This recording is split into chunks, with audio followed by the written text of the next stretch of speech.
So, Captain Marvel hit theaters worldwide today, and well, let's just say that it's giving The Last Jedi's review score a run for its money early on. Now, let me preface this video by saying this. I have not seen Captain Marvel, so I can't speak to its actual quality. Yet. Soon. If there's something worth making a video out of, then yeah, I expect to see something about it in the next week or so. So, if I'm not discussing Captain Marvel's review score or the movie itself, then what am I discussing? Well, I was browsing the web, as one does, looking for Captain Marvel-related tidbits when I stumbled across this right here. I was curious what they meant. What did YouTube do this time? The article contains this tweet by Julia Alexander, verified Twitter shill. It explains that YouTube has altered their algorithm to label Brie Larson as a newsworthy term. What this does is skew search results towards authoritative news sources and divert viewers away from trolls and men's rights activists. Let's ignore the fact that these morons consider anybody with even the slightest problem with this movie a troll and dig into this for a bit.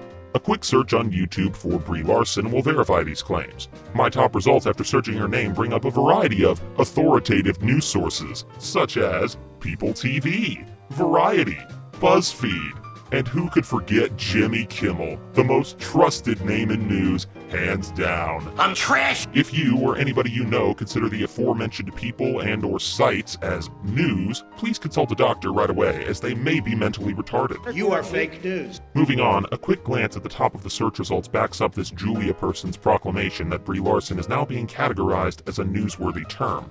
As you can see, at the top of the search results for Brie Larson is the label Top News, which doesn't show up for just any old YouTube search. Here are the two main issues that creates for me. A, it kills traffic to a lot of smaller channels. B, it shows that YouTube is more than willing to kowtow to the demands of megacorporations. Let's break these down a bit further. I think it goes without saying that YouTube has never really cared about the channels of smaller creators. If you're not bringing in Logan Paul levels of ad revenue by mocking suicide victims or tasing dead rats, then you might as well shove your videos up your ass. However, YouTube hasn't ever been so antagonistic towards smaller channels to the point where they'd actually kill traffic to anyone making videos on the controversial topic of the day. In this case, the controversial topic being Brie Larson and Captain Marvel. Now, Captain Marvel hasn't been hit with the newsworthy algorithm manipulation yet, but the top results are primarily trailers and a couple of authoritative news sources, so I think it's safe to assume they're messing with that search term too.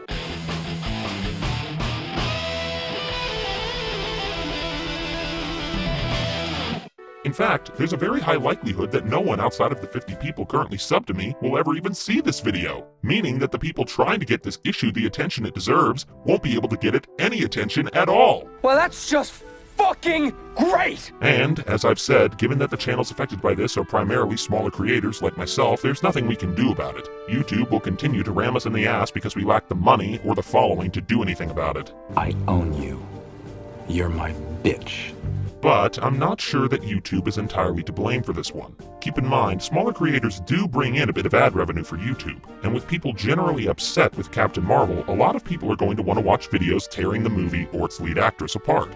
Thus, smaller channels are getting more views when they discuss the topic, and thus YouTube is getting more ad revenue. So why would YouTube kill traffic to videos that are clearly the hot topic right now? That brings me to... Okay, for this part, pretend you're a YouTube executive. You see a shit ton of videos taking steaming dumps all over this new Captain Marvel movie and its lead actress. These videos are getting sometimes a couple thousand views apiece, creeping up into the tens of thousands and hundreds of thousands in the case of relatively larger but still somewhat small creators. With ads factored in, that's bringing in some money for you. You don't really have a dog in the Captain Marvel fight, so you're content to just let this play out.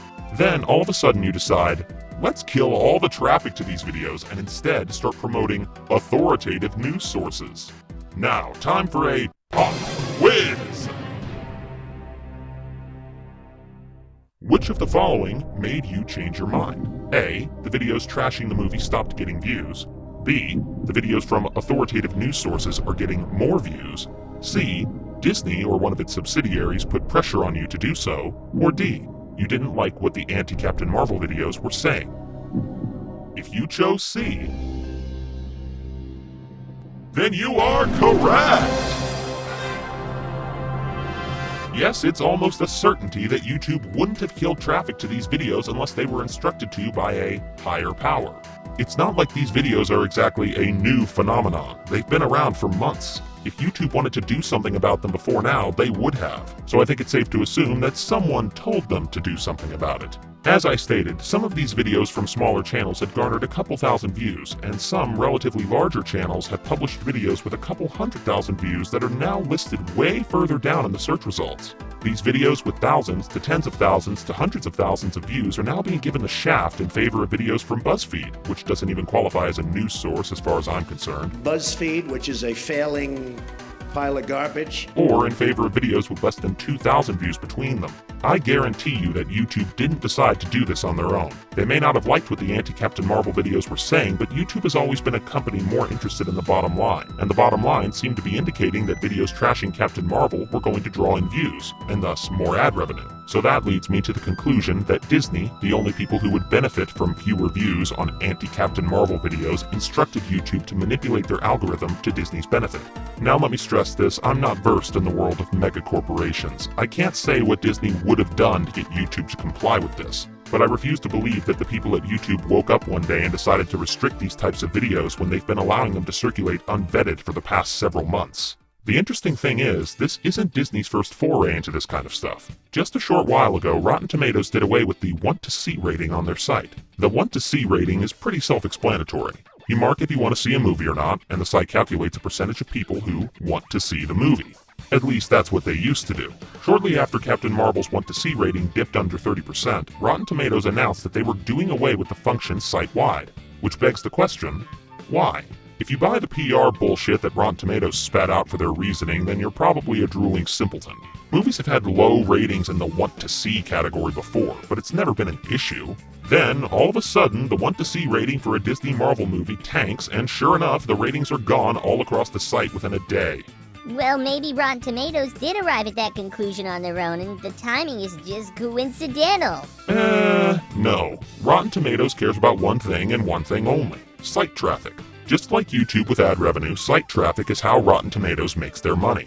Site traffic is typically measured in clicks. More clicks means more traffic, means more people viewing the ads on the site, means more money for Rotten Tomatoes. If you go to the Rotten Tomatoes homepage and then click on Captain Marvel's page, that's 2 clicks worth of traffic for Rotten Tomatoes. Thus, people going to the pages for these movies on Rotten Tomatoes and marking whether or not they wanted to see them or not is a few clicks worth of traffic. And this is traffic that other review sites like Metacritic don't get because they don't have the option of early impression reviews like the Want to See rating. Now, pop quiz!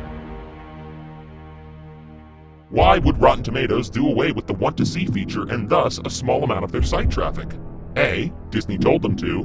B. Disney told them to. C. Disney told them to. Or D. Disney told them to. I mean, come on. At this point, do I really need to spell it out for you? Disney has way more power in the entertainment industry than anyone gives them credit for.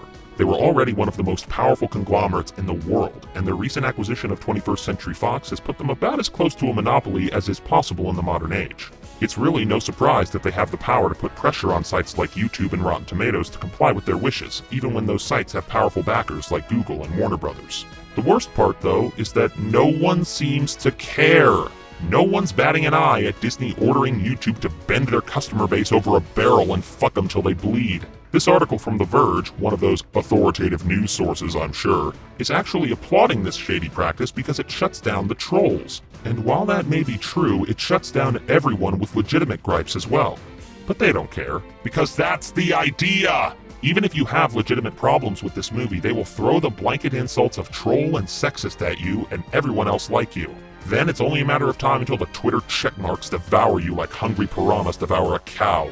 Either YouTube is too meek to stand up to Disney, even with Google at their back, which says a lot, or YouTube is more than happy to take whatever bribe Disney floated their way to give smaller creators the finger. So fuck YouTube and their scummy practices. Fuck the media that supports their scummy practices. Fuck Disney for making these scummy practices possible, and fuck YouTube for kowtowing to the corporate conglomerate that doesn't even account for a fraction of their customer base. But most importantly, fuck Disney. Again, not even for anything in particular, just in general. They suck. Disney sucks. This has been The Throwaway. See you around.